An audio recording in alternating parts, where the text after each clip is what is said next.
Hello प्यारे साथियों, नमस्कार। कैसे हैं आप सभी? उम्मीद है मस्त होंगे, स्वस्थ, जिंदाबाद, ज़बरदस्त होंगे। आज हम बात करेंगे क्या कि वर्णमाला। वर्णमाला लगातार आज तीसरा दिन है, तीसरा क्लास है।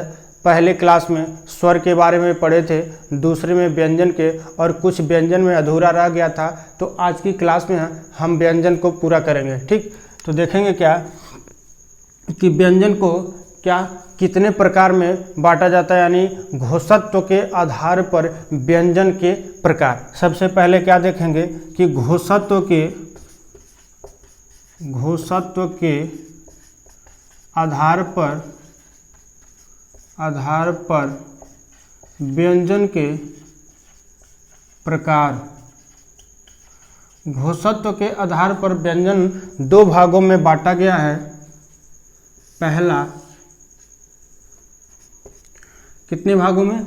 दो भागों में बांटा गया है। पहला अघोष, दूसरा सघोष। इसे हम घोष भी बोलते हैं। इसे क्या बोलते हैं? घोष भी बोलते हैं। देखिए, हर एक वर्ग का, जैसे पहला वर्ग क्या है? क वर्ग, दूसरा च वर्ग, ऐसे करके क ख ग, ऐसे हम लोग पहले क्लास में कॉलम बना के पढ़े थे। तो देखिए, हर वर्ग का पहला दूसरा वर्ग क्या होता है? अघोष होता है। यानी पहला वर्ग दूसरा वर्ग क्या होता है? अघोष होता है। तथा स यानी स और स, ये तीनों, और पहला और दूसरा वर्ग क्या होता है? अघोष होता है। ठीक, ए 5 और A3, यानी पूरा 13 होते हैं। कितना? अघोष 13 होते हैं। और सघोष की बात करें तो सघोष यानी तीसरा, चौथा और पांचवा। बचा कितना? तीसरा, चौथा और पांचवा। ये तीनों क्या होते हैं? सघोष होते हैं। य, र, ल, व, ह, यानी य, र, ल, व और ह भी क्या होते हैं? क्या होते हैं? सघोष होते हैं। और क्या कि सारे स्वर भी, और सारे स्वर भी क्या होते हैं? सघोष होते हैं। ये कुल मिला के 20 होते हैं, क्योंकि 5A और 5A, पाँचों को 20, यानी 20 होते हैं। ठीक, तो हम लोग घोषत्व के आधार पर व्यंजन के प्रकार देख लिए। अघोष में पहला और दूसरा वर्ग क्या होता है? अघोष होता है। सघोष में तीसरा, चौथा और पांचवा सघोष होता है। ठीक, उसके बाद हम लोग अगली बात करेंगे प्राणवायु के आधार पर। प्राणवायु के आधार पर व्यंजन के प्रकार। प्राणवायु के आधार पर व्यंजन के प्रकार। प्राणवायु के आधार पर व्यंजन कितने भागों में? दो भागों में। क्या? एक अल्प प्राण, एक महाप्राण। एक अल्प प्राण, दूसरा महाप्राण। एक अल्प प्राण, दूसरा महाप्राण। देखिए, अल्प प्राण में पहला, तीसरा और चौथा। पहला, तीसरा और चौथा, यानी हर वर्ग का पहला कॉलम, तीसरा कॉलम और चौथा कॉलम क्या होता है? किस में आता है? अल्प प्राण में। और दूसरा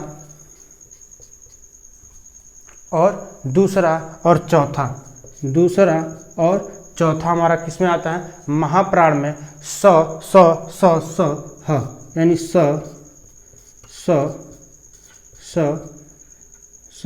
ह। ठीक, क्या होता है? ये भी आपका किस में आता है? महाप्राण में। और इसमें आ जाएंगे य, र, ल, व, या और क्या कि सारे स्वर भी किस में आ जाएंगे? अल्प प्राण में। ठीक, इसके बाद हम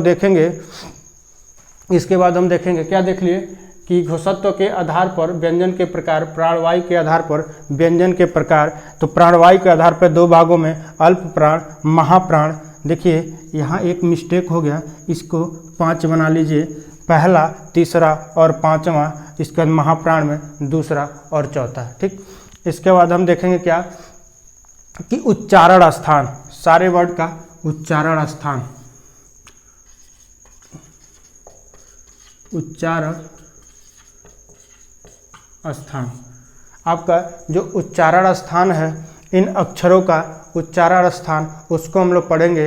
एक होता है कंठ, कंठ, हम यहाँ से चल के आते हैं कंठ, उसके बाद आता है तालो यानी तालव्य, उसके बाद मूर्धन्य, उसके बाद दंत, उसके बाद ओष्ठ। तो कंठ के बाद क्या करें, तालो को पढ़ें यानी तालव्य, कंठ, तालव्य, उसके बाद मूर्धन्य, मूर्धन्य, उसके बाद दंत, दंत, उसके बाद ओष्ठ, उसके बाद ओष्ठ। कंठ, तालव्य, मूर्धन्य, दंत, ओष्ठ, यानी क वर्ग, क वर्ग, अ आ ह, यानी क वर्ग और अ आ ह, ये सब क्या होते हैं, ये सब क्या होते हैं, कंठ से बोलो। यानी बोलिए क में, क वर्ग में जितने अक्षर आते हैं, यानी क, ख, ग, घ, ग, यानी सब किससे, कंठ से बोले जा रहे हैं, इसलिए ये किस में आ जाएंगे, कंठ के अंदर आ जाएंगे। कंठ इनका उच्चारण स्थान हो जाएगा। इसके बाद तालु में हम आ जाएंगे च वर्ग, च वर्ग किस में आ जाता है, तालब में, और ई और य स, ई य और स, ये किस में आ जाएंगे, तालव्य में। मूर्धन्य की बात करें तो ट वर्ग, ऋषि, र और स, ट वर्ग और ऋषि, र और ऋषि, र और स, ये वाला स। ठीक, ऋषि, र और स। बात इसके बाद करेंगे दंत की, तो ट वर्ग, ल और स, यानी त वर्ग, ल और स, ये सब किस में आ जाएंगे, दंत में। एक बार कह के देखिए, त यानी दांत वाला भाग काम कर रहा है, दांत। ठीक, इसके बाद हम ओष्ठ को पढ़ेंगे, यानी जिस अक्षरों का उच्चारण करते समय ओठ काम करे उसे हम क्या करते हैं, ओष्ठ अक्षर कहते हैं। ओष्ठ में कौन से आ जाएंगे, प वर्ग, उ और उ, प वर्ग और उ। जैसे हम बोल के देखेंगे, एक बार अपने मुख से बोल के देखेंगे कि क्या हमारा ओठ प वर्ग को बोलने में काम कर रहा है कि नहीं। जैसे प, फ, ब, भ, म, ऐसे। ठीक, उ, यानी सब वर्ड बोलने में हमारा मुंह काम कर रहा है, इसलिए यह का ओष्ठ अक्षर हो जाएगा। ठीक, इसके बाद आता है ओ, बच जाता है क्या, ओ, औ, ए और व, ए और व, इतना बच जाता है। तो हम इसको ओ और औ को कंठोस्थ, इसको क्या बोल देते हैं, कंठोस्थ, क्योंकि कंठ और ओष्ठ दोनों के मिलने से ओ और ओ का उच्चारण होता है। बोल के एक बार देखिए, ओ, यानी कंठ भी काम कर रहा है और क्या, ओष्ठ भी काम कर रहा है, यानी कंठोस्थ इसको बोल देते हैं। इसके बाद इसको हम क्या बोलते हैं, कंठ तालव्य, कंठ तालव्य।